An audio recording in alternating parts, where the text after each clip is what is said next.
Why don't we rent a video tonight? Yeah, can we please? On a weeknight? Yeah, come on, Mom. It's okay. Sure. Come on. Let's throw caution to the wind. Put a little weekend in your week. Rent a video. Welcome to Vericon Video, a sometimes weekly show where we relive forgotten and unforgettable movies that once lined the shelves of video stores everywhere. I'm Brandon. And I'm Joseph.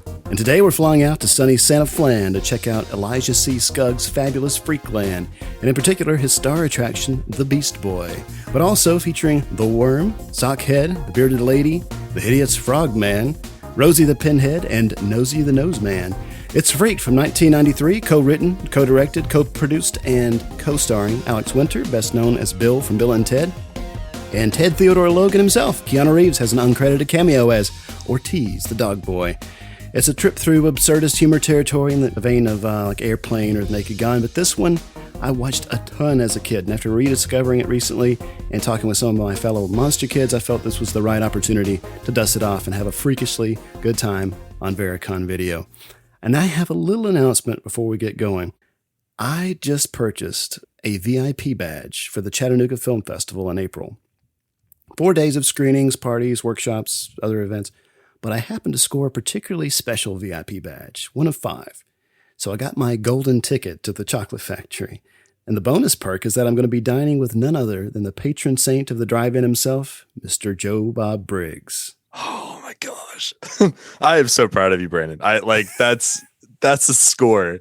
If I were to ever say a score, that is a score, my friend. It really is. And the Chattanooga Film Festival has a really great reputation. It's a relatively new one, but like Elijah Wood and, of course, Joe Bob Briggs and a lot of other really reputable people have sung its praises. So I'm really excited for it. And when I bought the ticket, I was sitting at the Alamo Draft House at the bar waiting to see Psycho, and the tickets to the film festival had just gone on sale, and I was at the bar at the ready. But I was so excited I could have thrown up. Oh my gosh!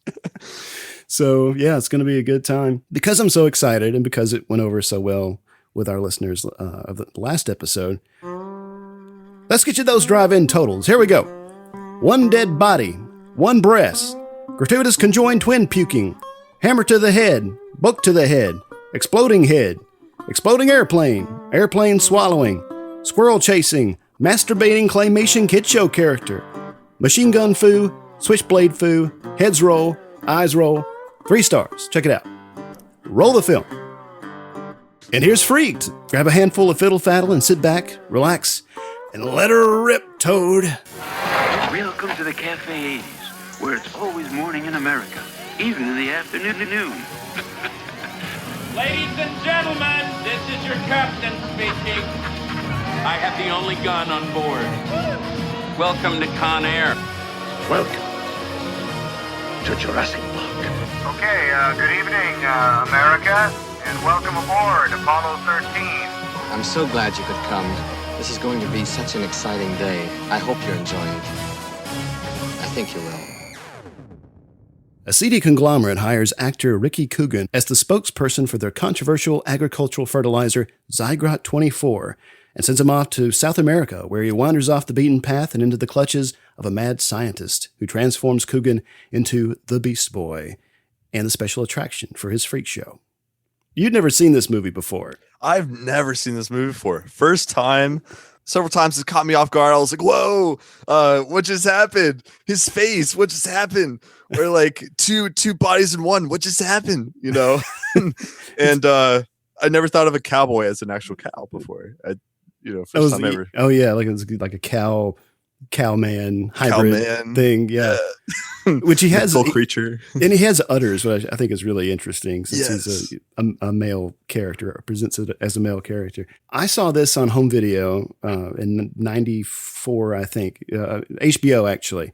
I was 9 years old. I recorded it off TV on VHS, watched it a ton of times. I remember it from the video store too. The kids in my 4th grade class were talking about it, and we had some inside jokes, running gags because of this movie.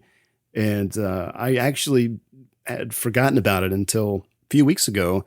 I was on Twitter, and Alex Winter was at the Jacob Burns Film Center in New York talking about this new documentary he had just directed. it just, I don't know, it just popped in there. And I thought, oh, well, that Freaked. Yeah, he co-directed that and starred in that. And I should go check it out. And of course, it was super hard to find. I was able to grab a copy on DVD on eBay, and I've watched it probably 6 or 7 times this week. Oh my gosh. Just, I don't know, it takes me back. So let's give you a little context, a little background on this movie. So this absurdist horror comedy was directed by Tom Stern and Alex Winter and written by Stern, Winter, and Tim Burns. They'd all worked together on this short-lived MTV comedy, like a sketch comedy show called The Idiot Box. And I believe I'd read somewhere that Tim Burns met Alex Winter. I think they were trying to get jobs on the Muppets or something like that. It was originally conceived as a low-budget horror film, but when they shopped it around, nobody was interested. But 20th Century Fox eventually picked it up and retooled it as a feature film because Joe Roth, who was, I think, the studio head at the time, really liked the concept and was really championing the film. Its original title was Hideous Mutant Freaks, but it was later changed and to become more accessible to audiences, and Winter and Stern didn't really care for that. I think it would have been a better title. Honestly, I mean, it just pops out more. Yeah, I mean, Freaked, there was a movie called Freaks. I can't remember when that came out. It was in the 80s, maybe. Yeah, I don't know. It just doesn't have that spark, you know? It doesn't have that buzz. You're right, you know? right. Yeah. 20th Century Fox had their sights set a little too high for this movie, and it released quite a few movie tie-ins, like some exclusive action figures sold at Suncoast, a novelization, and a comic book. But I guess there was a changing of the guard happening at the studio at the time, and that support waned because the new execs, they felt the movie was just too weird. And test screenings didn't go over well either, so the movie was pulled from wide release in the U.S., but it did have wide distribution in Japan and Australia. And if not for HBO, I would have known about this movie. It did get a VHS release, and it was eventually released on DVD and Blu-ray, but they're all out of print, and you can't stream it anywhere except for YouTube at the moment. So it's one of those that's kind of, been buried. Yeah, it's like Hollywood just made a crash course of the movie, and we're like, oh well, we're biased because it's weird, and not that anyone else would like it, but yeah, I mean, it's kind of a shame because it's as we go through the movie, I think it still does have some merit, and especially now as a cult film, but right. There's comedy to it. I mean, there is some classic comedy to it. Yeah, no, I think the gags and stuff for the most part are really good. I mean, there are moments where it does fall flat, or pop culture references are so outdated or so far removed from where we are in 2019 that it just would go over the heads of most viewers today, I think. Yeah, that's understandable. That is a shame. I do agree. All right, so you ready to walk through this movie? Talk about it? Let's go. All right, let's rock it. And now, our feature presentation. So the opening credit sequence is this psychedelic clay animation by David Daniels. The track that's playing over the opening credits is by a band called The Blind Idiot Gods, and Henry Rawlings is actually singing on this track, which I think is kind of interesting. And some of the other music in the movie is done by a band called the Butthole Surfers, which is That's amazing. It's a pretty great name.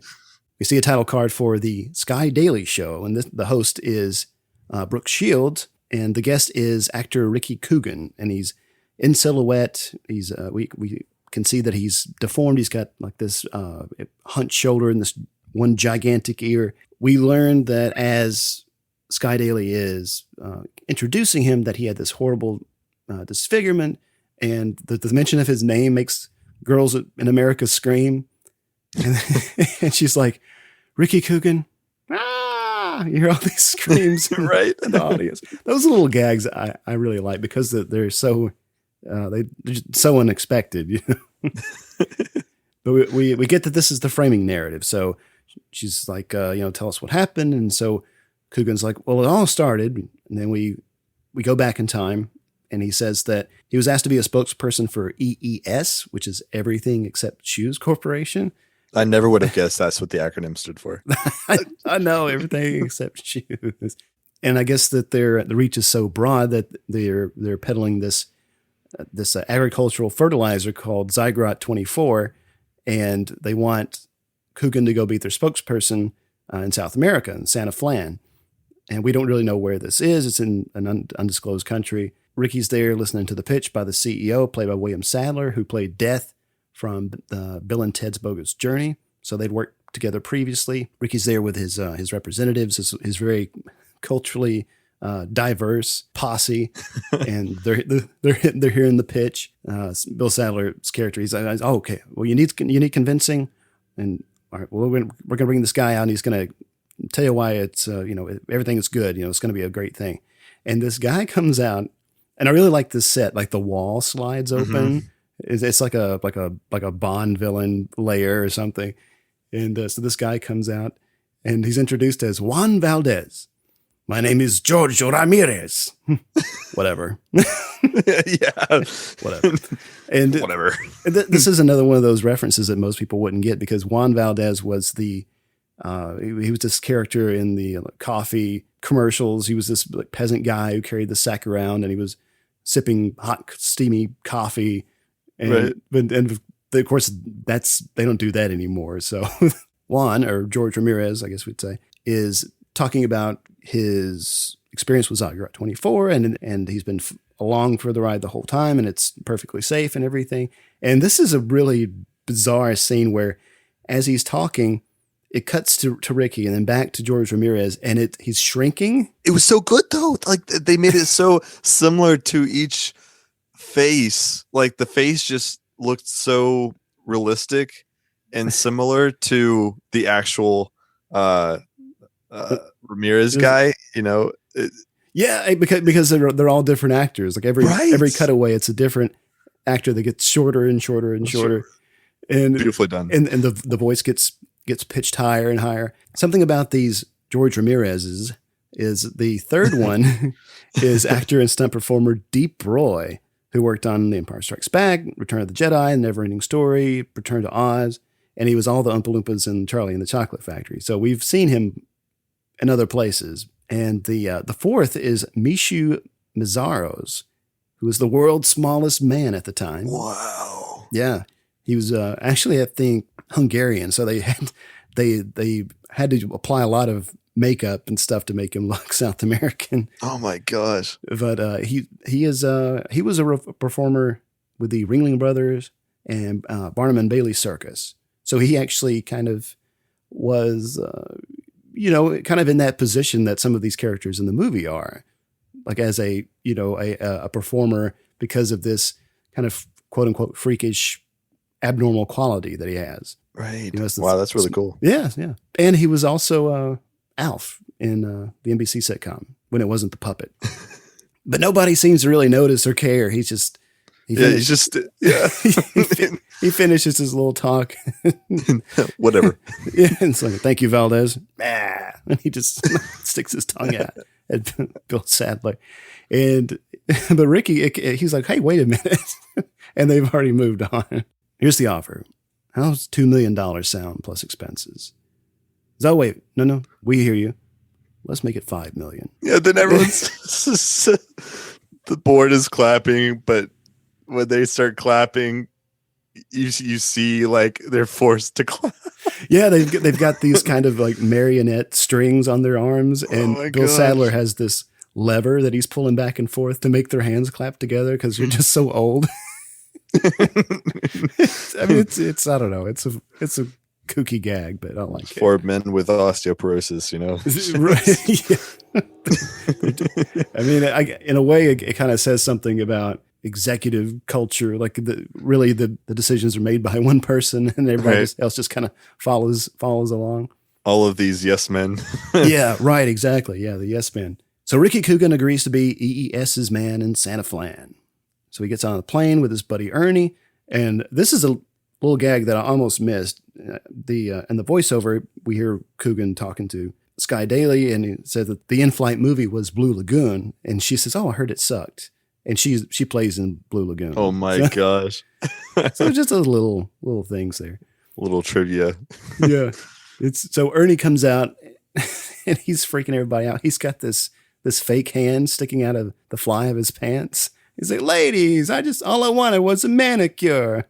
And he's just hamming it up. And this is Michael Edward Stoyanov. And he wrote for Late Night with Conan O'Brien, and then went on to briefly write for Mad TV and Mr. Show with Bob and David on HBO. And he was cast as one of the Joker's goons in the 2008 film The Dark Knight. Wow. And I totally missed him in that. He must have been a tiny role. But then just recently, he did some voice work for the new Red Dead Redemption video game. Wow. So he's still working. Fun facts. Yeah, fun facts. We've got them all throughout. It's going to be a fun time. Yeah, we get a cameo here from Morgan Fairchild as the flight attendant who's been acting for almost 50 years. Been on just about everything in TV that you can imagine. She goes and opens the overhead compartment and closes it and turns and says, "Is that your troll in there?" They look at each other. "Stewie Gluck!" And this kid pops out of the overhead compartment, and he's this nerdy little kid with big ears and glasses and buck teeth.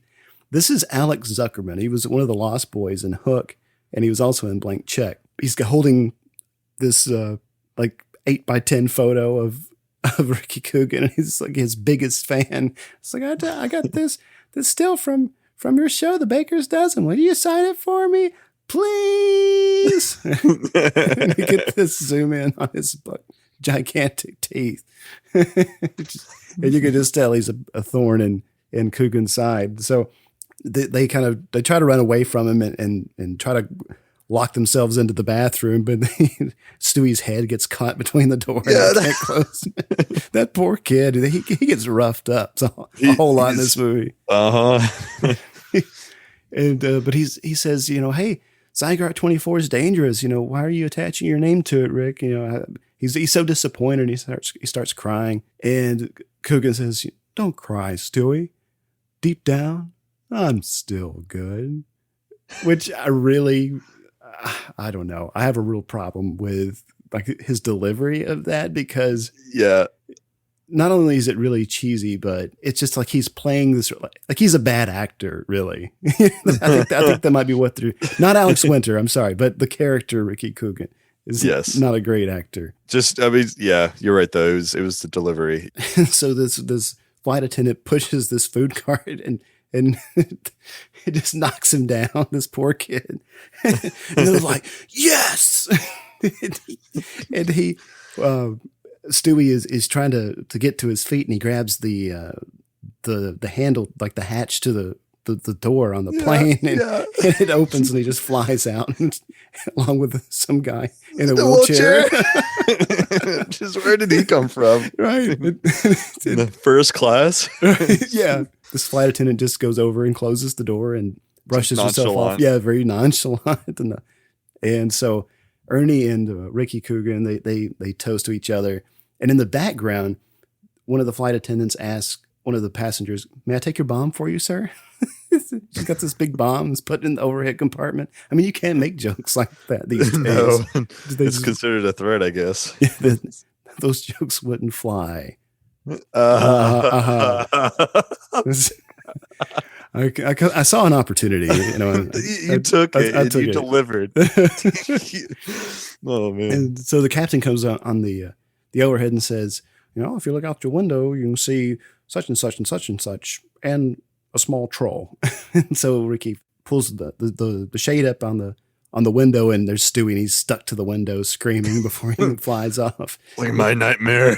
Yeah, right. Yeah, this is definitely, I think, a reference to Nightmare at 20,000 Feet, the William Shatner Twilight Zone episode. Oh my gosh, good stuff. And so then they just close it, and they're like, "Oh, you gonna eat your peanuts, Ricky?"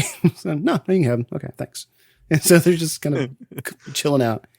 And then we see the plane landing, and the voiceover, they're like, "Oh, here we are. It's going to be nothing but parties and wild sex." And then the plane explodes. And Coogan says, "Sure glad that wasn't our plane." It's just, oh my gosh. Just get sideswiped by some of those little zingers, Before 2001 ever happened. I know. Very cautious about anything involving planes exploding these days. Yeah, goodness gracious. So there's when they arrive, there's picketing against EES and Coogan's arrival, and it's led by this girl who catches his fancy, and this is Julie, played by Megan Ward, who was in Transfers 2 and 3, the Brady Bunch movie, Joe's Apartment. And I love that this little detail, like on her shirt, it says, "Save the burrowing sloth." Yeah, I saw that too. Yeah. I was like, oh, okay. Oh, you're one of those people. One of those people, the tree huggers. Oh, yeah. Oh, my gosh. And she is way extreme, as we'll later find out. And so for some reason, Coogan decides that he is going to get a disguise. And we don't really know if it's to evade the protesters or just to kind of get in her good graces. But he gets wrapped in all these bandages. So he looks kind of like the mummy. And he's got these crutches and he falls down and he's he's screaming for help. And Julie goes over and, you poor thing. She's like, we're here to protest Ricky Coogan. He's like, yes, so are we. EES must be stopped. And she's just, getting all bothered about it, just getting excited. I totally think it is to woo Julie though. Like for sure. And it's not even a good idea. Like no, of all the ways of going about it. But she buys into it completely. And she's like, a lot of us are going to go over to this bigger protest. And they say, oh yeah, we're going too. And it's like, you should come with us. And immediately Julie and Ernie don't get along. They're bickering and arguing, but she does go along with them. I guess they rent a Jeep and they're en route. Julie is, hating on Coogan. She's like, he's such a bad actor. And he's like, he's not that bad. and it's, well, he's no Christian Slater. Slater! Yeah, I could act circles around that guy. And do you think Christian Slater could improvise like this? And he's pulling his bandages down and he's like, oh shit, I gave myself away. Yeah, he takes the mask and it's just like, oh, there he is. The gig is up. And Ernie, he's putting on the moves. He's being all, not creepy, but he's just, he's like one of those guys that's just overly flirty in an over excessive way. Yeah, and it's almost endearing, but he's the kind of guy you don't want to really spend a lot of time with. Right. It makes you just want to take the t-shirt and put it over your face so you just don't have to see him doing whatever he's doing because you're like, well, you're the embarrassment to the world. Well, yeah, because he is like in that moment he reaches back and puts his hand. He's driving. He puts his hand on her hand. It's like, so Julie, do you like Swedish films? Like, where does this come from? I don't know. And I don't know if, maybe it's, a nod to, sensual massage, Swedish massage or something. I don't really know, but that'd be hilarious. Yeah. So they start seeing signs for the freak show and Julie's like, that sounds cool. Let's go check it out. So they're driving through this jungle and we hear all these creature sounds and he's like, and you also hear like Woody the Woodpecker doing his little thing. And, and then you hear like Curly from the Three Stooges doing his nyuk nyuk thing. Whoop, whoop, whoop. Right. So, those things, they're funny, but they're just, it's so over the top. Yeah. Like all these little side nods and you're just like trying to do a tally and then you lose count because there's so much. Oh, yeah, yeah. There's a new one at every turn. Like every few minutes, there's another gag and another gag, followed by another gag. They arrive at Freak Land. And so this is a set that they build up in Malibu. It's modest, but it's actually pretty impressive given their budget. Catherine Hardwicke was the production designer, and she later went on to become a director, and she directed Lords of Dogtown and Twilight. And the structures on the set, we have this dilapidated house, this big shed, the Mutant Emporium, and an outhouse, and then in the center is a giant rotating head with eyes that follow you. And the eyes start following them as they're meandering around the property. And Randy Quaid shows up as Elijah C. Scuggs. What a man. I know. And I think he looks so great in this movie with the hair and the little pointy beard and his wardrobe. It's so... It was on point. Yeah, it was totally on point. And so he welcomes them and nobody else is around. He's like, you're miles from civilization, hospitals, telephones, police. Police. Oh my gosh. He like shouts it into the microphone he's carrying. And but then he gets all charming again. How may I help you? And Julie starts going on this little rant about, what you've built here is, a tribute to the fragile complexity of the ecosystem. And this little butterfly lands on her finger. And she just keeps going. And Scuggs like elbows Ernie and Coogan's like, and you come to me looking for weirdos. I think Ernie's eating a snack and then it all of a sudden disappears and they spin around and there's this giant black guy with warts and he just it's a consistent little growl, Yeah. So he's like, this is Mr. Toad, my assistant. And pretty soon, like he snatches with his giant tongue, he snatches the cigarette out of Ernie's mouth. And so that's just kind of, that's his thing. Like he's always snatching stuff with that giant tongue. Like a toad. Exactly like a toad. And it's like 40 feet long, this tongue. Yeah. So Scuggs tells him that, unfortunately, the next show is tomorrow, but I have a private exhibit in my shed. That's not suspect at all. No, not at all. I don't normally show it to the general public, but I think you might find it interesting. And so they're like, okay, yeah, sure. So as they're walking into the shed, Julie's going on this other rant and about how sideshows are misrepresented in the media. And oh my goodness, he's just looking back like, get a load of this. Yeah, I love that. I love that. Like her character it's so passionate and articulate about all of these issues in the world, and they're just like, okay, yeah. Just anytime you want to stop, you can just keep talking, and it's like I know people like that. They're just so passionate and with great fervor and joy talking about this to other people, and it's almost like they just like to hear themselves talk. Right. And with a collection of characters in this film, I think it was kind of appropriate to put someone like Julie in here, because she brings out a lot of energy. She does. I mean, of the characters, she is the one that has probably the most. She's got this like vitality and that's a good word. I like that word. I like that. Good job. Thank you. Hey, I'm a wordsmith. This should be my wheelhouse. Damn. They follow Scuggs in, and before they close the door, Toad sees this little rabbit and snatches him up and gobbles him down.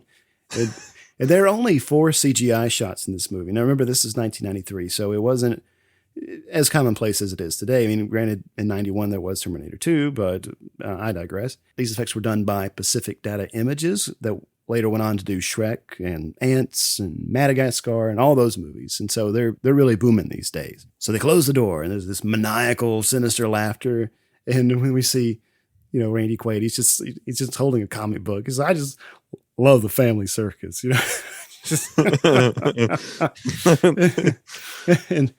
the maniacal laugh. Oh yeah, it's great. Ricky and Ernie and Julie, they're all strapped to their own table.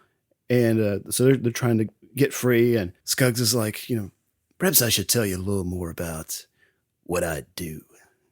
You see, I not only exhibit freaks, I make them. the crash of thunder. Thunder, right. Randy Quaid is so great. And I love this next line. He says, just like Michelangelo, who saw the angel in the stone, I can look at a guy like Kevin Costner and see a giant peach grub who can fart the Blue Danube. What a line. That's like my favorite line in this movie. Oh my gosh. And the way he says it is perfect. His delivery is totally on point, and he's got that look, that wide, glossy look in his eye. He's just really getting into that mad scientist character. Right.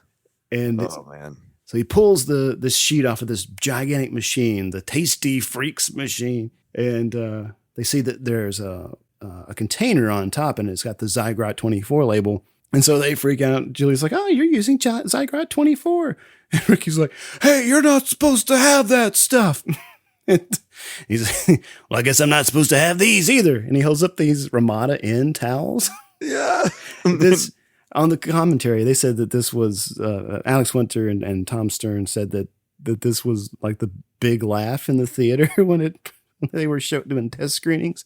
And I'm really surprised at that, because this is probably one of my least favorite jokes. I mean, yeah, okay, you stole the towels from the hotel. I don't know. Okay, all right, Yeah. And so we see this computer that he has set up at the machine, and it's this computer program where it's like kind of make your own freak program. And so he's like trying to, what do we do with these two? Deform, Michael Jackson. And so he punches something up and hits enter, and Toad starts the machine up, and we get some heavy metal over it, and the machine's mixing this green goo, and Toad slides Julie and Ernie closer together. Randy Quaid, he's approaching with this glob of green goo in his hand, and Ernie's freaking out. He says, "So you're going to rub that stuff on us and mutate our body parts?" "Correct." "Well, then could you give me like a really big Rodney?" Big Rodney. Like, "I'm a mad scientist, pal, not a miracle worker." And I love that there's a shot of Coogan. He laughs. It's like he's finding humor in the moment. A miracle worker. Yeah. Not Oh a my miracle. gosh. I love the fact that it doesn't say Dick. It says Rodney. Right. It's 93, folks. So then we get this little effects sequence. It's the effects in this movie were done by like 3 or 4 different effects houses. But I believe it was one of the Kyoto brothers whose work can be found in Killer Clowns from Outer Space and Critters. And so we see Ernie and Julie just become this little blob, and it's kind of pulsating and mixing together. And then every now and then a little creature will pop out. So at one point there's a dinosaur, and then there's this Ray Harryhausen Cyclops that pops out. And then we get Gumby and Pokey. Out of all things. This kind of demented version of them. And Gumby is jacking off. And Skuggs is like, "Gumby, put that thing away." And so we get this smoke, and then it's revealed that they've been fused together. They're essentially 2 heads, 2 arms, 2 legs, and they scream when they realize what's happened. But Ernie's kind of chill about it. He's like, "Oh, well, at least I'll never have to go far for a piece of tail." Yeah. And he's like trying to pick at her nipple. Oh my gosh. And so she bonks him on the head, and Toad takes them away. A lot of bonking on the head. Oh, yeah. A lot of that slapstick, physical comedy again. And Skuggs tells Coogan, he's like, that was a mere party trick, but I got something very special planned for you. And then we see like the outside of the shed, and it's got this flame shooting out of the top. We hear Coogan screaming, and then scene change. Coogan is waking up, and he sees Skuggs on the phone, and he's talking to Laughing Man, who just talks and laughs. I think that's a good name for it. Laughing Man. It's like, "Laughing Man, this is Red Swan." It's like little code names.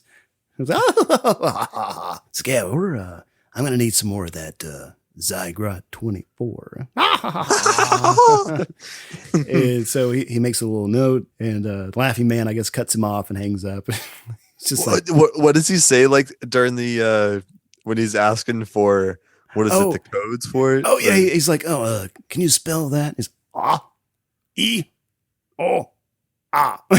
No, got it. He hangs up on him. He's like, "Asshole." Oh my gosh. Just Randy Quaid being awesome as always. So he sees that Coogan's waking up, and he approaches. He's like, "Wakey, wakey, eggs and bakey. Time to meet and greet the brand new you." Oh my god. He pulls him up and shows him, puts a mirror in his face, and we see that the whole side of Ricky's body is hideously deformed. It's green and has these pustules, and in his forehead it starts spurting pus. Just squirt, squirt, squirt. He's like, "Oh, that was my good side." "Still is, if you ask me." Skuggs takes Ricky out of the shed, and they're about to walk into this outhouse, and it's just this little tiny stereotypical outhouse. And he says, "Welcome to your spacious accommodations." And they open the door, and it's this giant structure. It's like a barn. Almost. Yeah, it's like this big barn. Ricky's impressed. He's just like, "Wow, great use of the space." Yeah. I learned it all from Bob Vila. And this Bob Vila character shows up. Do you remember Bob Vila? Yeah. Who can forget him? Honestly, once you see him, who can forget him? That's my thing. I can't rember what his show was. He had a lot of different, kind of do-it-yourself shows. But yes, he's like, "Oh, you can put in a skylight in just 1 week." Yeah. And all this.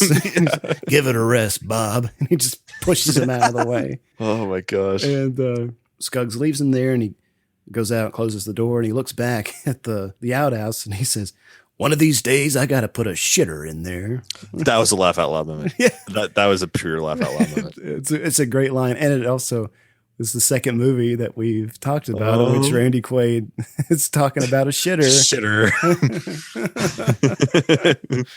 So Bob Vila pops back in and he's like, oh, yeah, you can put a bathroom and blah, blah, blah. And Scuggs just takes a hammer off of Bob Vila's tool belt and just throws him. Yeah, hits him in the head and he just falls down like a sack of potatoes and he just throws the hammer at it. It's like, how did he get outside? Yeah.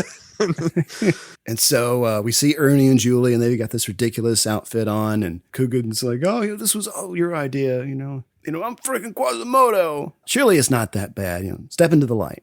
So, okay, here I come. He steps out and Ernie immediately starts projectile vomiting. Geyser. Massive amounts of vomit. Oh my goodness gracious. And Julie's like, well, beauty is just a socially reinforced myth. And Ernie's still puking and she just can't take it. She's like, oh shit. Then she starts projectile vomiting. Like, and I love the way she says that. Like it has a southern twang to it. Right. Oh shit. It's great. Oh my gosh. So it's like, oh yeah, well, you're lucky you have a strong stomach. And then Ortiz, the dog boy, is introduced. This is Keanu Reeves in an uncredited role. I'm not really sure why he's uncredited, but he was paid $1 million for this role. Are you serious? And he's not even in it all that much. No. And I didn't even know it was Keanu Reeves for the longest time. Oh my god! Well, because he's not in the credits, but now luckily today, we have IMDb, and you find that stuff out pretty easily now. But at the time, you didn't really. He's under such heavy makeup that you don't really know unless you recognize his voice. But he's doing this accent, this kind of South American quasi accent. So we hear some whispers, and we see some silhouettes. They're these little kind of like cells or bunks up in this little barn. So how many of you are there anyway? And Scott, I have a question for you, Ricardo. Who is starred in the film Exorcist 2, The Heretic? Huh? And so let's ask the worm. And so it becomes this game of Hollywood squares. Each of the freaks is in their own little box with the X's and O's in front of them. So they ask the worm, and he says it's Olivia Newton-John. And Coogan gets it right. It was Linda Blair. And so at this moment, we're introduced to all of the other freaks. And so, of course, we have the worm and Nosy the Nose Man, Cowboy, who's voiced by John Hawkes. And I didn't know this until last night, but he was in 3 Billboards and Winter's Bone, Deadwood. Fantastic character actor. The Bearded Lady is played by Mr. T, which is great. How you doing? Sockhead, which is just this normal body, but the head is like a sock puppet. He's like gobbling cookies, like the Cookie Monster or something. Yeah. This is voiced by Bobcat Goldthwait, who I think is really great. He was at the time known for being a stand-up comic, but he later went on to become a prominent filmmaker in his own right, I think. He'd done that, World's Greatest Dad with Robin Williams. Yes. Yeah, so oh my gosh. We directed that. The Eternal Flame, played by Lee Arenberg, who is, I think he was one of the Captain Barbossa's little posse in Pirates of the Caribbean. Yep. And he's just this guy who wears a helmet and he's just got this constant flame shooting out of his ass. He's like, fire in the hole. Yeah. No pun intended. Oh my gosh. Then we get Rosie the Pinhead, who's just this kind of glamorous looking woman with sunglasses. Does she have like a little hair on top of her head? Like she's got something not even a ponytail or I can't remember. There's some little thing on top of it's like a little sprig of hair or something. Yeah, and there's the corniest glasses. Oh yeah, and it's got the like the cigarette with the cigarette holder. Yeah, got that. Yeah, and then the hideous frog man, who's just a guy in a scuba outfit going rah. And this is Tim Burns. This is one of the co-writers of the movie. And then lastly, Paul Lynn, which is just this skeleton, just, bouncing up and down. And I didn't really understand this joke until I was doing research for the show. And this Paul Lynn was apparently a regular on Hollywood Squares. Wow. I guess that's the joke there. But Ortiz says, see, even though we're freaks, we still have fun. And Ricky's freaking out. I'm not like you. I'm not a freak. And they just all start laughing at him. And so he runs away and he gets all sad. And he's like, oh, I wonder if they're still casting Gremlins 3. I'll call my agent in the morning. Yeah. So Julie Ernie, as it's the combined character is now, goes over and tries to console him and say, hey, it's not that bad. And so they all argue a little bit. And it's like, I'm not like them. And then everybody kind of approaches, and all the freaks kind of come out and approach Ricky. And, we were all normal once. And so we get these little vignettes, these little black and white flashbacks. So the worm says that he was a worm a scientist or something, and he was on the trail of this fat, pudgy worm. And Skug said, I got one in my shed. And right. So that's how he lured him in. And I like these little sequences because there's no dialogue, it was shot with no dialogue originally. So sometimes all action. Yeah. Like you'll just, they're just kind of like muttering. So I guess they had planned to go back and put in dialogue later. And so then we get, and he's like, oh, I thought it was great at first. So I better understood worm anatomy, but now it's a fucking headache. I can't wipe my own ass. Which happens to be a reoccurring. Oh yeah, that comes problem. up a lot. Yeah, he's just trying to find somebody to wipe his ass. So then we meet Sockhead, and he's like, I first came here as a tourist. It's this Bobcat doing the Bobcat voice. And then Elijah turned me into a sock. Sorry, I'm not much for stories. Yeah, his voice just cracks and breaks and gets all high, and it's just a weird thing. But he did that voice all throughout the 90s. It just sounds like a voice that sounds like you just downed about 5 Red Bulls, Yeah. He's got this kind of nervous energy. And Then the bearded lady tells his or her story. We see him, he's this trucker, and he's like, when I first came here, I was confused, a walking contradiction. and he goes up and he talks to Skuggs. Skuggs kind of like leans over to say something, and Mr. T gets offended, puts his fists up, and Skuggs like throws his arms up, and then they hug it out. And so originally there was no set dialogue for that scene. Now, quick story, Mr. T walked off the set 3 days before filming ended. And as kind of an FU to Mr. T, they put this joke in post-production. And what he says is, so he gets out and Skuggs is like, you'd be better off without a dick. But hey, you can keep the beard. Oh my gosh. I was like, oh wow, that's so funny. Because their mouths aren't moving. And so but I was like, yeah, that makes sense now. Like that's like a screw you, Mr. T, because the filmmakers apparently went way out of their way to get Mr. T for this movie. Like his part of the director's salary was used to just so they could get Mr. T, and then he I don't did that to them. Yeah, they don't really know why. He just kind of wasn't there one day. But in the behind the scenes footage, like he's hamming it up with Lee Arnberg, who played the Eternal Flame. Like they were good friends and they're all joking around. And actually, there's a scene later, the Milkman scene, where Mr. T has a line, but it's not Mr. T giving that line. It's actually Lee Arnberg doing a Mr. T impression. Oh my gosh! So fun facts. Yeah, fun facts, man. And then lastly, there's they pan from Mr. T down to this hammer on the floor, and then we get the little woo woo flashback, and we see this big wrench on the shelf in a hardware store. Skuggs takes it and just kind of looks at it, and he sticks it in a paper bag. So he was transformed into a hammer, and everybody's getting really emotional. It's like, oh, that's rough, man. Yeah, that's sad. I mean, you could just feel the sympathy for that hammer, though. Yeah, and you think that, I mean, the hammer doesn't really show up a lot for the rest of the movie. There are a few moments that I'll point out where you don't really realize it's the hammer making an appearance. I think it should have gotten paid more for that. Oh, I know, right? Probably appearance. Probably working for scale. Probably made $30-$40 a day. Oh, easy. You know, no Easy. speaking line, so wasn't able to get a SAG card. He's all washed up now. I mean, at least they could have done more for him. Oh well, jeez. I mean, they do put him they do put him to use later when they're plotting their escape. Oh, true. Okay, all right.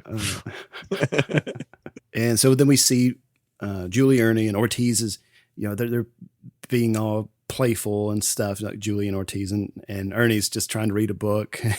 And Ortiz looks at Ernie's like, mind your business. But they're like attached, I don't know. Yeah.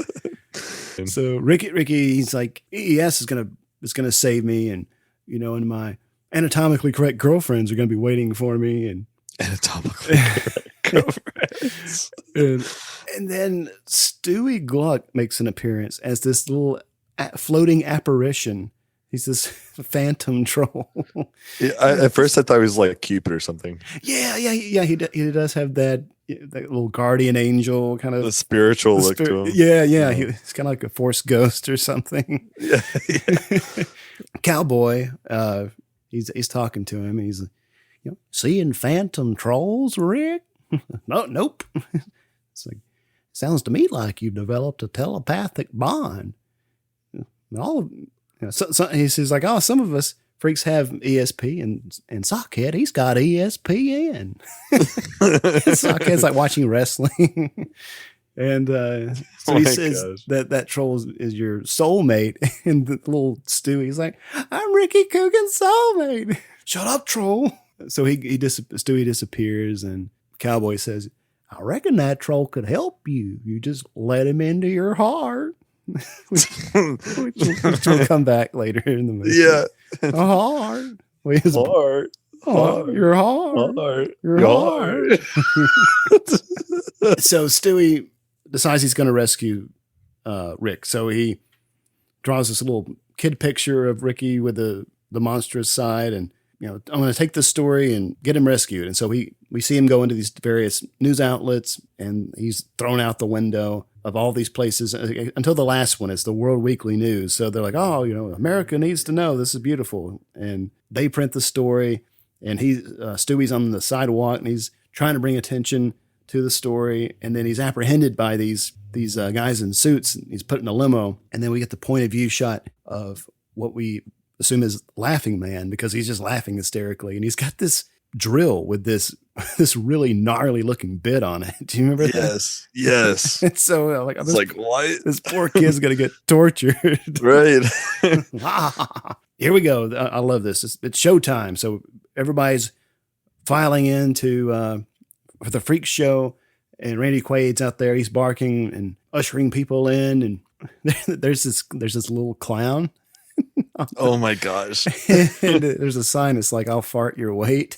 Yeah. And he's like, he's talking to this girl. He's like, I bet you weigh about 107 and 1, 2. And he's got this megaphone to his ass. He's just farting out the noise. Yeah. And then we get this, what is it? Oh, a petting zoo. And so it's like this. What's that about? It's this dog, but it's like the two backsides of a dog put together. So it's just like there's no head or anything. It's just two tails wagging on each side. Two rear ends of a dog, yeah. So we get the petting zoo, and then there's the heavy petting zoo.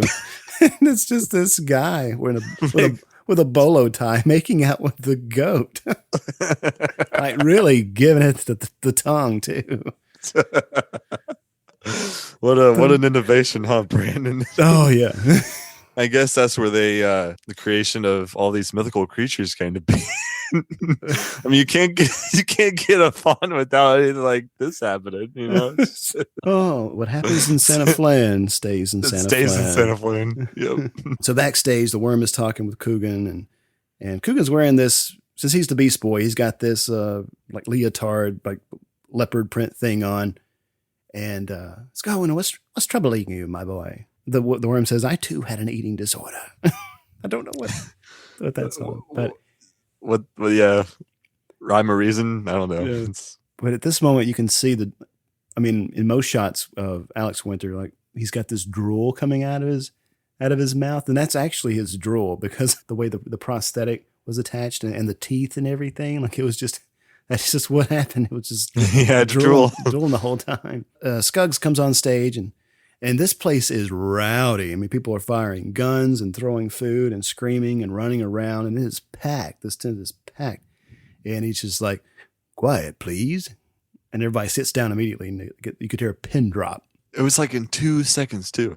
Yeah. It's so quick. So quick. This is like stuff from a Warner Brothers cartoon. Like, it's just that kind of humor, those kinds of gags that are just all throughout this movie. And he's saying that, what you're about to see is so horrific that I would advise the more sensitive viewers of our audience to leave at this time. And then we see this kind of yuppie gay couple and with sweaters tied around their necks. This is Alex Winter and one of the Toms.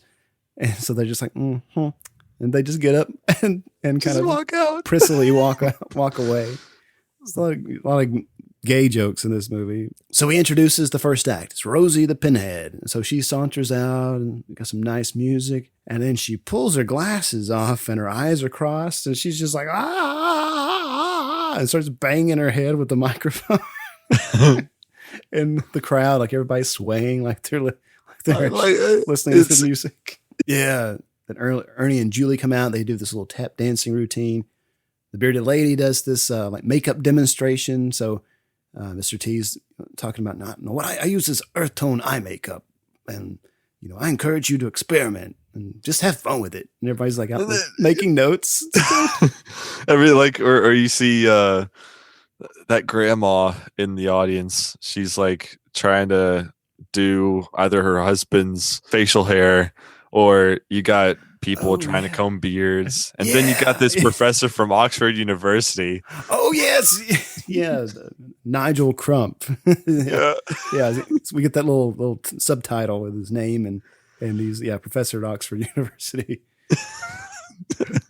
So then we get Nosy, the nose man, and he's break dancing to the song, and he's wearing this monkey suit, or this like ape suit. And the joke here is that he's got this gigantic nose. I mean, it's I don't know, like a foot long. Yeah, it's huge. But he's wearing this normal ape mask. So the joke is that, well, how could he wear that mask if his nose was that big? Right. So, one of those things. But he's like, oh, check this out. And he's dancing, and then the record starts to skip the playback, and so he starts destroying the speakers on the sides of the stage. And then my favorite, it's Sockhead. He's playing these bells. La la la la la. Breakfast, lunch, or dinner. It makes a tasty meal. You did the Wiener Schnitzel polka. I love how his voice breaks. Polka. But he gets this round of applause, and he's saying thank you, but he falls, and the sock catches on the microphone, and it pulls it off, and it's just a hand. Right. Such an atrocity. Oh my gosh. I know everybody feels so cheated. Like, hey, he's got a hand under there. It's a hoax. And everybody starts throwing food at him, and all three hands give him the finger.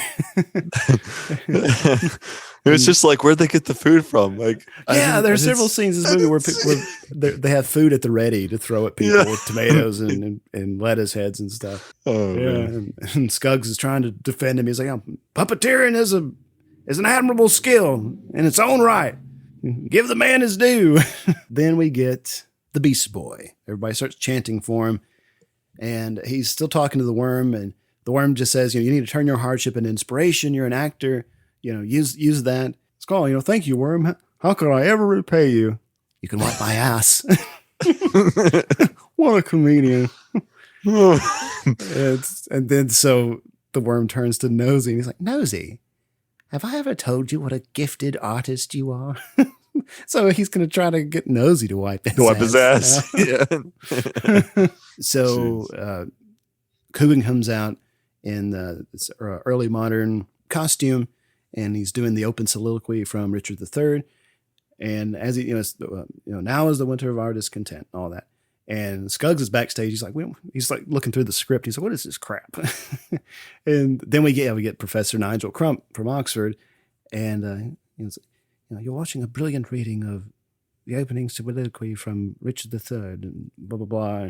And sheer poetry. Yeah, and I encourage you to use the subtitles. For fully understand the magnificence of this. Right? Yeah. and I don't have the parts of the Shakespeare dialogue, but the only subtitles are "I'm ugly" and "I never get laid." I mean, I don't know. I mean, as long as you can expect it too. Yeah, because you get subtitles. Really, but it gets a wild applause, and it's like the grand finale of the show, Yeah, and you can really see the sketch comedy experience of the filmmakers had at work here. They're not thinking pieces throughout this movie, but it's just material that's just for a laugh. It's just fun and entertaining. The whole movie feels like just a series of sketches stitched together. But I think that's why it works. Or how it works, rather. Right. It was beautiful transition points. The scenes connected together because they were able to comically do it. Yeah, and there was very little like downtime, like where there weren't jokes, right? Or any dramatic moments. I mean, they're all pretty flat, like characters, and not a lot of depth or character development, or you don't really understand character motivations. You don't need to. That's not what they were going for. Right. And so one of the EES representatives shows up. And Ricky jumps off stage and runs to him. He's like, "Oh, I'm saved. I'm so glad to see you." And the guy's like, kind of appalled at Ricky's appearance. He's like, "I love this new look you got, but I just don't think the higher ups are going to get it." So, what do you mean? Well, what I mean, Rick, is you're ugly enough to burn the nose hairs off a dead nun. And everybody just erupts into raucous laughter. And then we see that professor, and it's a quick shot of him, and he's like, "What a putz!" So Ricky sees he was kind of at the height of the moment, and thought he was going to be rescued, but then now he's looking around, and everybody's laughing at him. Right. And then he goes back into that monstrous mode, and it just and his eyes turn. Or one of his eyes turned red, right? Yeah, one of his eyes turns red. Yeah, and he starts spurting again. That is pus, I think. And he grabs that EES guy by the head, and he's like, "Eat shit!" and pulls his head off, just pops off. And the head's still alive. He's like, Rick, now you're just being childish. And Rick throws it at the camera, and just blood everywhere. And everyone panics, and they flee. Everybody's running out. Run for your lives. And Scuggs isn't loving it. He's like, now that's entertainment. And then we fade out from that. And now Ricky's going to attempt to escape. So he's trying to find a way out of the outhouse, and he looks through the cracks and sees a milkman with his little basket of milk. And Rick's like, there's a fire escape that's locked from the outside. So he's like, "Hey, you milkman, there's a turd in here. Looks just like Kim Basinger." And I love, and this is the milkman is co-writer and co-director Tom Stearns. But he's like, the milkman says, "Boy, if I had a dime for every time I heard that." Yeah. Oh, she's naked too. Really? This I gotta see. And so he goes in, he unlatches the fire escape and goes in. Coogan knocks him out, takes his clothes. He comes out. Now, I want to make a note here about the music. There's a little cue here. It says dun dun dun dun dun dun dun dun dun dun. This is almost identical to a musical cue from Danny Elfman's score to Beetlejuice. If you want to look it up, you can. It's the track is the Incantation, but it, like I said, not exactly the same, but it is so close that I would be really surprised if that was not an inspiration for the track that recorded for the movie. Yeah. Yeah, very true. And so Ricky is trying to find a mode of escape. So he tries this car, and there's a boat that he checks to. So he's trying to find a way to get out with the eyes and the big rotating Scuggs head in the middle of the property. The eyes are following him. The eyeballs pop out, and it's these. That was so unexpected. Yeah. I was like, what? They're like these. I don't know. They're like 3 feet tall, and they're wearing Converse sneakers, and they have machine guns, one smoking a cigarette, and they're just giant eyeballs with the optic nerve like trailing out the back, and they've got these Jamaican hats on, and they're It's like, hey, you man. Hey, Yeah. come here, buddy. Hey, you man. I'm out, man. And so we see Scuggs, and he's got this little security camera thing, and he sees that they've apprehended Coogan, and he says, bring him to my den. And then this den is not what you would probably expect based on the look of everything else on this property. It's got this kind of 50s middle class American vibe. There's like fiddle faddle and pictures of ducks on the wall and vintage magazines, Yahtzee, and he's wearing like a smoking jacket. Scuggs is. So he offers him fiddle faddle. Ricky's eating on that, and he says, aren't you going to kill me or something? And Scuggs says, no, that'd be fun, but the Beast Boy's a hit. And Coogan says, look, people don't want to see depraved human filth.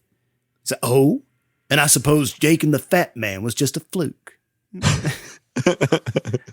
Have you heard of Jake and the Fat Man? No. So it was a show that ran from like 80s, I don't know, 87 to early 90s. It was like, it ran for 5 seasons, over 100 episodes, but it was like this crime drama show. And the DA in the show was known as the Fat Man.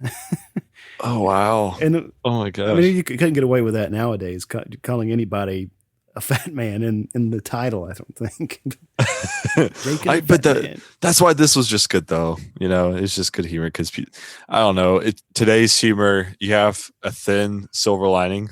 There's definitely a silver lining with today's humor, with being right or ethical or non-sensitive in a way. Right. Yeah, I mean, we're definitely living in a time where there's a lot of anxiety or timidity about taking certain risks with humor. I mean, just some of the more recent things that have happened on SNL and how people have had to apologize for saying different things and it's crazy. But from their perspective, this is all for comedy. I mean, they're stand-up comics that rip people apart every day. I mean, look at Louis C.K. and all the trouble he's gotten into. Yeah, because he was making those jokes about the Parkland shooting victims and stuff. I mean, I think there is a line, but society has really become overly sensitive and feeling like they have to, I don't know, at its heart, I think that sometimes you can learn to take a joke. Right. And just laugh. Yeah. Laugh. It's just for the laugh. It's not making like a particularly truthful observation or criticism about a person or a group of people or something like that. It's just for sheer laughter. Yeah. And I think the directors and producers of this movie understood that. Right. And of course, at the time, like it wasn't as much of a big deal as it is now, but Scuggs gets a call from Laughing Man while they're in the den. He makes a little note. And then when he has his back turned, Coogan takes it. Scuggs says, the next show, we're going to finish the job. You're going to kill all the other freaks. And, you'll arise from their ashes like a mighty phoenix, and the whole world will. And then he's interrupted by Toad, who goes with his tongue for the fiddle faddle. I'm really perplexed as to what his plan was. Mm-hmm. Or what it might have been. Right. Because like what if he's running a freak show and he wants Coogan to kill all the other freaks? So he's just going to have the Beast Boy as the only attraction. And I don't know. I didn't understand like his big plan. Right. The end goal. Yeah. It was. Yeah. I couldn't. I was like, all right, well, if he's the only person there, then what's the point of even having an attraction? Right. Exactly. So Coogan leaves and he encounters the other freaks, and they're all dressed as milkmen too. And Sockhead's like, look, another milkman. And it's 12 milkman. Yeah, 12 milkman. Now Mr. T, he's holding up the hammer, and it has a little milkman costume. Right. Oh my gosh. I didn't even notice that. Yeah, I didn't notice it until last night. And so Ortiz is, he's the leader of the freaks, and so he says, or Ricky tries to stop him and say, hey, no, if you go out there, you'll get killed. And Ortiz is like, you're crazy. You're not going to stop us. And so they get into a fight. Ortiz breaks out a switchblade. Ricky just pulls his thumb up because he's got this giant claw, and they do this little fight. And Ortiz has the upper hand. He's about to stab Ricky, and then he gets distracted and he looks, and there's a squirrel. Squirrel! And he just takes off chasing this squirrel. And then I pop out and start chasing him with their machine guns. And so Ortiz runs off the property. So he escapes. And so the freak's like, oh, you know, if it hadn't been for Rick, you know, we would all be killed. And so they all go back to the freak house. Coogan shows Julie Ernie the note that he got from Skuggs' den. It's like a reminder to order more Zygrot 24. So he calls a meeting with all the freaks to let them know what's going on. And Sockhead's freaking out. He's like, you know, we're done for. Ah! I haven't said anything yet. Sorry. I'm not much for timing. It just sits down. So Coogan tells him about Skuggs' plan for him to slaughter them all. He's got a plan. But before he can give this plan, the worm's like, oh, of course, you know, we can break into the lab, the shed, and change the formula so that you become a good super freak and you destroy Skuggs instead of them. And then the worms can dig a tunnel, but they know that Skuggs is out of Zygrot 24. But since it's a fertilizer, there should be plenty of it in the earth, and so but they just need a way to extract it. And so Cowboy's like, oh, that's why my milk comes out that funny blue color. And so they can use his milk to extract the Zygrot 24. They're like, oh, how did you come up with this plan, Rick?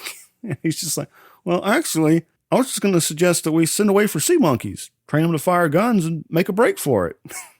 But I guess if you want to go with this plan, all right. So they're getting to work. They're getting prepped. So there's this music montage, and Rick's getting the tunnel ready. The bearded lady and Sockhead they're cleaning, they're vacuuming and polishing stuff. And there's this great shot of Sockhead admiring this polished surface. You see his reflection. Yeah. He's got those googly eyes. Admiring his handiwork. Rosie the Pinhead is just hammering a nail into her own hand. It's just putting the hammer to use now. And so anyway, they burrow through the tunnel. Above, we can see Toad keeping watch. And a plane goes by, and he just eats the plane and spits out the propeller. It's a great little effect shot. I was about to say. And I like how they put the tunnel, like it was just a nice scene setup with the tunnel and then him above. Yeah. And just the effects with that. Right, really right. Nice. And I didn't notice this at first, but if you look at ahead, you can see the worm burrowing. So it's like like a claymation effect. And I don't know, it looks pretty good, but I never noticed it because as they're crawling through the tunnel, you're looking at Toad eating the airplane. So, but a nice little detail. They see a little hole in the tunnel, and there's a little light, and they kind of break through it, and it's like this big, like almost Emerald City kind of thing, and like, oh my God, it's the lost city of Nod. And they're like admiring it, and then it's like a slideshow. Right. So it's a picture. It's Old Faithful. Ooh. And then it's this like childhood photo with these two old people, and Ernie's like, oh, it's my Aunt Gertie and Uncle Sid. So they're just admiring this slideshow. And they finally are like, okay, we gotta keep moving. So they make it to the shed. Sockhead freaks out. I burst in, and they blow him to bits with the machine guns. That was pretty depressing. It was. I was really sad by this because I really like Sockhead. Mm-hmm. And they pull the sock off the hand, and the hand's got blood coming out of it. Just doing like the hand puppet thing, like as it's talking. So he dies. But I leave. I don't really understand why. Yeah, because aren't they there to keep order, I guess? And when they go in there, there's a lot of unrest with not just Sockhead, but everybody else too. So yeah, I mean, because they're not supposed to be there. Like they've broken right. They've broken in, then they just leave. Yeah, they just like, oh, we shot that sock full of holes, man. That's I don't know. It's interesting. So they turn on the Tasty Freaks machine. They make this new formula, and it's blaring this siren. Woo woo woo, and they're just staring like, oh my God, we're gonna be caught. But Skuggs can't hear it because he's watching this cop show on TV. And this little bit, it's not a real show, but you see these two cops in a cop car. This is Sam Raimi and Rob Tapert, who were responsible for the Evil Dead. And of course, Sam Raimi, went on to do Spider-Man, Darkman, and that sort of thing. So this is a nice little cameo here. But they do knock over a styrofoam cup, and that hitting the floor, that's what gets Skuggs' attention. Out of all things. Styrofoam cup. He recognizes that sound. And so they're mixing the formula, and Skuggs is trying to get in, but the doorknob is slippery. And he says this great line. He's like wiping his hands on his jacket. He's like, "Damn butter popcorn." And so Butterfingers. yeah. So they make it out just in time, but they lose the coffee can that they put the formula in before they make it through the trap door in the floor. So Scuggs finds the coffee cup, and I love it. He just holds it up. And he's like, bad for the environment. He just crushes it with a vengeance. So Coogan he gets back to the freak house, says, sorry, I left the formula in the lab, and they start pelting him with food. But he's like, oh, but I got macaroons, and they're plenty for everybody. And then they start celebrating. And you see beer bottle. Yeah, it's kind of like beer glass everywhere. It's kind of like the morning after, like everybody's passed out with party favors and confetti and beer bottles. So next morning, Coogan sees through the crack in the freak house that the EES trucks are rolling in, and he's EES is in cahoots with Elijah C. Scuggs. Scuggs is preparing a demonstration for the EES guy. So William Sadler is there. He's Laughing Man. Code names are no use now. We're all friends here. And Scott, we brought a little present for you. And so they dump Stewie on the table. And Scuggs is like, who's the troll? It was causing a lot of ruckus about Coogan. We thought he was one of yours. Stewie does his little soulmate telepathy thing with Coogan. He's like, I'm in the lab. So they take Stewie away, and Scuggs starts his little business presentation. He wants to expand Freak Land, and he shows the model of the property. He's like, it might look like small potatoes, but he's got this, this big plan, and it's the dawning of a new age, a new beginning. Behold, Supra Mega Freak World. And he pulls the sheet off of the other model, and it's the exact same model, but just bigger. Yeah. I got a crack out of that. That's really something, ain't it? He's waiting for a reaction, and the Laughing Man's just like, very impressive. Yeah, everyone's just like, oh, okay. Then Scuggs is so excited. He's like, we'll kick Disney's dead ass. It's like, well, what's wrong with Disney? I like Bambi. Yeah, I know, right? Bambi sucked. I love his character so much in this. He has some great lines, just a great delivery. So Coogan tells Stewie to try to escape and bring him that coffee can on the floor with a formula in it. He's sneaking through the lab while EES starts their presentation. The gist is I guess, like, they want to use the freak technology to make workers more efficient, to have more hands, no genitalia or gastrointestinal system to distract them from their work. So they're wanting to, to market this and change the world and make a better future for EES, and they'll own the copyright. So it's this very passionate speech. There's this great moment where Randy Quaid's like, he turns to the Laughing Man, like, this guy is good.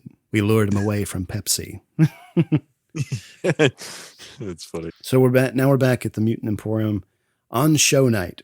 So here's the big gig. So Coogan's on stage. He's strapped to the table, and Scuggs says he's going to be able to super freak right on the stage before your very eyes. And Stewie's in the crowd. He's got the coffee can, and he's trying to get Coogan's attention, but he can't see because the lights are so bright. And Stewie stands up in his seat, and some guy grabs the can from him and just dumps the stuff over him. And so Stewie's transformed into like a real giant troll with super strength. He's huge. He's muscular and pimply and gross looking. And like, yeah. And apparently bulletproof too, right? Yeah. Bulletproof. And that guy tries to stab him in the gut, and it just bends, and Stewie bends. Yeah. Just socks him. They come in, and they're shooting with their machine guns, and Stewie just bends down and throws dirt at them, and they run away. I mean, if you're gonna, take down, throw dirt in the eyes. Yeah. And so Toad, he comes in and he lashes his tongue out at him, but Julie Ernie, they toss a cherry bomb before Toad's tongue can get to Stewie, and so he gets the bomb instead and swallows it. He's shit. He explodes. I thought that was cute. Yeah. Shit. It's the only line he's had in this movie. Right. So Scuggs, he realizes he's going to have to do something because, Stewie's running amok. And so he says, time to bring out the big gun. So he rubs the goo on Coogan's face, and he transforms into this. He looks like a monster-sized gremlin. Yeah. He's basically huge. And he's got these really bloodshot, bulging eyes. And I really think that the effects in this movie, like the the creature effects are really, really good. Oh yeah, thanks. Like Coogan's little side prosthesis, like it had radio controlled parts in it to move the mouth, and good looking complex thing. And then of course the giant Stewie and giant Beast Boy. Like, I mean, it's very impressive because they're going at it. So they're fighting and people in the crowd are taking bets. And after one delivers a blow, like they turn to the crowd and flex, you know? Yeah. And the EES it's like a WWE Raw. Yeah. Monday Madness. Super Slash. Super Slash. The EES guys, they're done. They're like, you know, let's get out of here. This sucks. And so they leave and they try to take Scuggs' machine. And so the deal is off. And so Scuggs takes out what looks like this bazooka, but it's more of like a super soaker with the freak changing goo in it. And so he showers these people, all these suits, you know, with this stuff, and they transform into this, they coalesce into this giant grotesque shoe with you know, these wiry arms, and the crowd's taking off. They're getting out of there. And Randy Quaid looks at it and he's like, that's a really big shoe, which is a great little Ed Sullivan reference that 4 people will get. He had the show back in the 60s and when the Beatles got their start and stuff. And he would always say, we got a really big show for you tonight. You know? But anyway, so the shoe scampers off and Coogan's about to kill Stewie. And then he hears a voice, and it's the cowboy. I reckon that troll could help you if you just let him into your heart. Your heart. And we cut to over and over and over again. And it's not just like the memory of it that we look over and Cowboy is saying that your heart. Right. Yeah. So Coogan comes to his senses and he and Stewie hug it out. Scuggs goes at Coogan himself. He takes his jacket off. He's like, oh, I got my DNA up so high, you know? And so he just starts both fists punching him in the gut, and he's just accomplishing nothing. Coogan just takes his fist and bonks him. And it's, I think you broke my spinal cord. And as Coogan's about to deliver a final blow, Scuggs is like, oh, if you kill me, you know, you won't find the antidote. And I baked it into a delicious batch of macaroons. And everybody's delighted because they've already eaten the antidote. So everybody's going to be back to normal soon. And so he uppercuts him into the vat of Zygrot 24 off stage. The FBI bursts in. Scuggs emerges from the tank, and he looks just like Sky Daly, the host at the beginning of the show. The FBI starts firing at him, and then we cut back to the present, I guess, and we get that silhouette, Ricky Coogan, like on the talk show, and he says, you know, and that's my story. So the lights come up, and we see, like, we thought he was still deformed, but really behind him was just this cactus. Right. I thought that was pretty funny. So he is back to normal. And so there's this great fanfare, and Sky Daly's like, well, let's give it up for Ricky Coogan and his freaky friends. And so each of the freaks come out, and they've got like a t-shirt that says, I was the hideous frogman. And so they're coming out, and everybody's cheering. But then bringing up the rear is the worm. And he's still a worm. He's still a worm because it's ridiculous. Just because a man doesn't like macaroons. And so he stays a freak. But then still got that ass wipe that needs to be done. Oh yeah, maybe he'll find somebody eventually. Ortiz comes on stage. He is still chasing the squirrel, and he nags it on stage and is about to eat it. And he's like, "Oh, guys!" And he flings the squirrel into the crowd, and it's just gnawing at this woman's cheek. Yeah.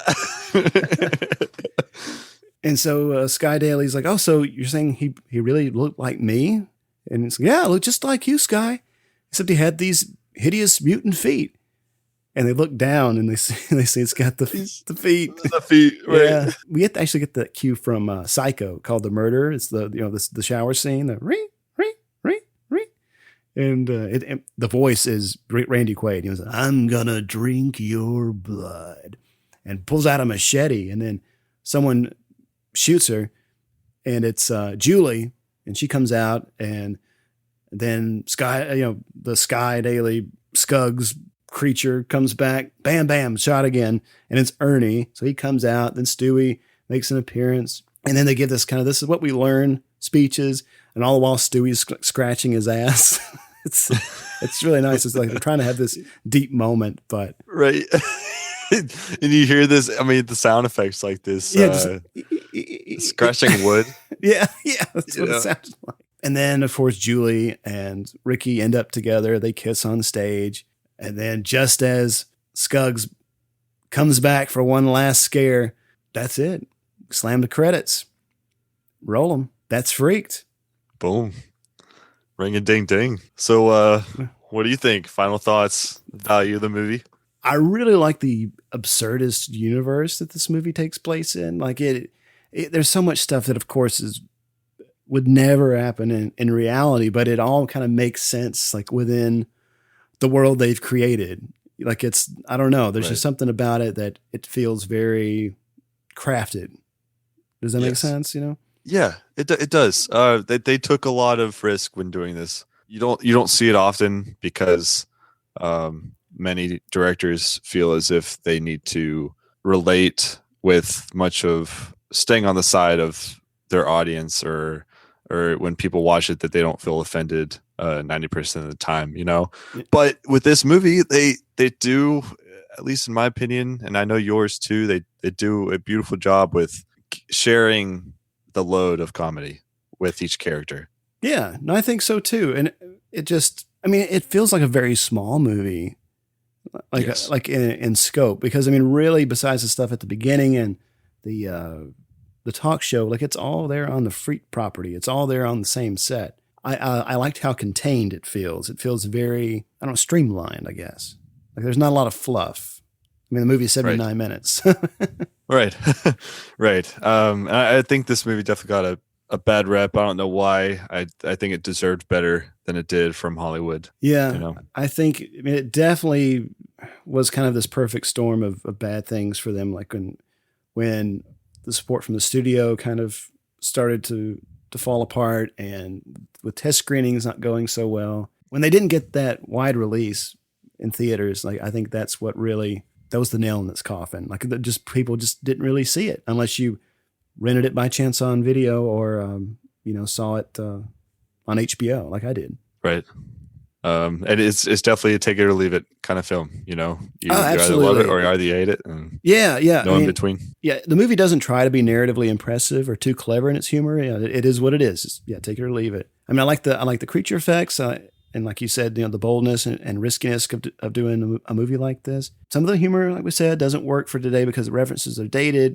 It's embedded in a particular cultural moment and screams 90s in its design and execution. Yes. But I think that's what makes it so special. It's like a time capsule that captures, the essence of that time, like the culture of the time. Very nice analogy. I like that a lot. Thank you. Yeah.